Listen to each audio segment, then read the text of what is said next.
નમસ્કાર મિત્રો, ફરી એકવાર આપણી યુટ્યુબ ચેનલ પર નવા વિડીયો સાથે આપનું હાર્દિક સ્વાગત કરું છું। જો તમે આ ચેનલ પર નવા હો તો આપણી ચેનલને સબસ્ક્રાઇબ કરી લેજો, જેથી આપને સરકારી તેમજ પ્રાઇવેટ ભરતી વિવિધ યોજનાને લગતી અવનવી અપડેટ્સ મળતી રહે। અને જો તમે અમારા વોટ્સઅપ ગ્રુપમાં જોડાયા ના હો તો તેની લિંક નીચે ડિસ્ક્રિપ્શન બોક્સમાં આપેલી છે, ત્યાંથી તમે જોડાઈ શકો છો, જેમાં આપને વિડીયોને લગતી ડેઇલી પીડીએફ તેમજ અન્ય ભરતી વિશેની તમામ માહિતી મળી રહેશે।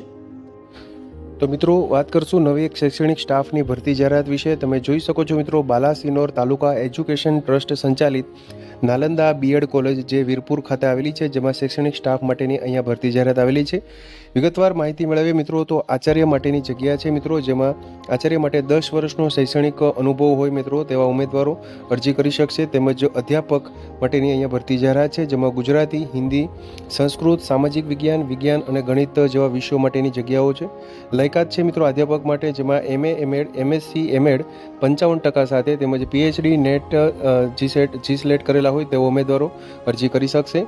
SC/ST ઉમેદવારોને અહીંયા 5%ની છૂટછાટ રહેશે। તેમજ પગાર ધોરણ સરકારશ્રી તેમજ શ્રી ગોવિંદ ગુરુ યુનિવર્સિટી ગોધરાના ધારાધોરણ મુજબ લાયકાત ધરાવતા ઉમેદવારોએ તમામ અસલ ગુણપત્રકોની નકલ તેમજ 3 પાસપોર્ટ સાઇઝના ફોટોગ્રાફ સાથે જાહેરાત પ્રસિદ્ધ થયાના દિવસ 7માં સંસ્થાનો સંપર્ક કરવાનો રહેશે।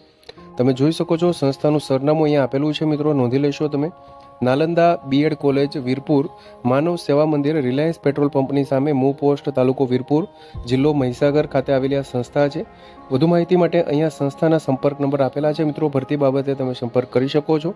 તમે જોઈ શકો છો નાલંદા જે શૈક્ષણિક સંસ્થા છે મિત્રો, નાલંદા બીએડ કોલેજ, તેના અંતર્ગત આ ભરતી જાહેરાત છે વિવિધ ટીચર્સ માટેની મિત્રો, અધ્યાપક માટેની। તો મિત્રો, જો વિડીયો પસંદ આવ્યો હોય તો લાઈક કરજો તેમજ તમારા મિત્રો સુધી શેર કરજો। વધુમાં ચેનલને સબસ્ક્રાઇબ કરી લેજો, જેથી આપને આવી વિવિધ માહિતી મળતી રહે। મિત્રો, વિડીયો જોવા બદલ આપનો ખૂબ ખૂબ આભાર।